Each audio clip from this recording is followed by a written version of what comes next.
Hello everyone. तो आज हम लोग द काइट पढ़ने जा रहे हैं। क्लास 6 की ये दूसरी पोइट्री है हनीशक्ल की। सो पहले हम पोइट्री पढ़ लेते हैं, उसके बाद I will be explaining this. How bright on the blue is a kite when it's new, with a dip and a dive it snaps its tail, then soars like a ship with only a sail. As over tides of wind it rides, climbs to the crest of a gust and pulls, then seems to rest as wind falls. When a string goes slack, you wind it back, and run until a new breeze blows, and its wings fail, and up it goes.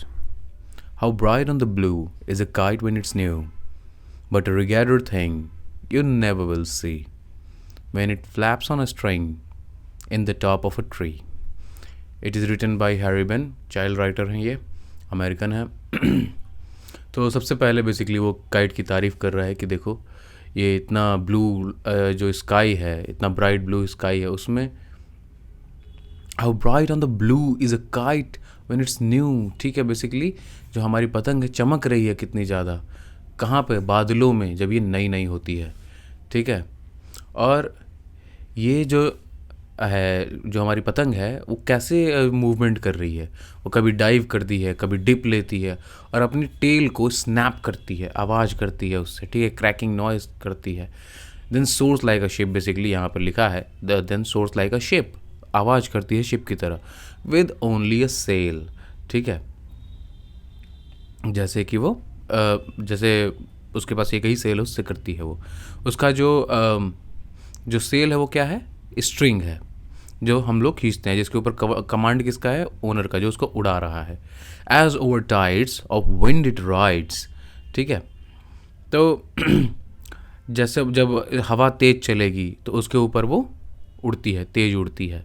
और climbs to the crest of a gust and poles.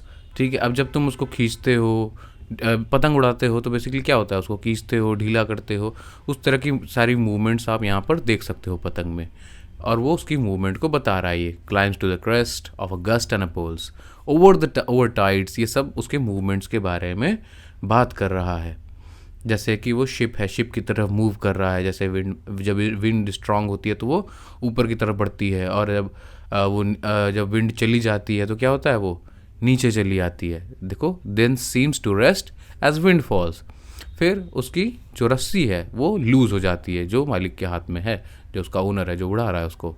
You wind it back, फिर अपने परेते में जब उसको लपेटते हैं तो string tight हो जाती है, और धीरे धीरे उसको टाइट रखते हैं। कब तक? जब तक एक नई ब्रीज ब्लो नहीं करती, जब तक दोबारा हवा चलना शुरू नहीं हो जाती है।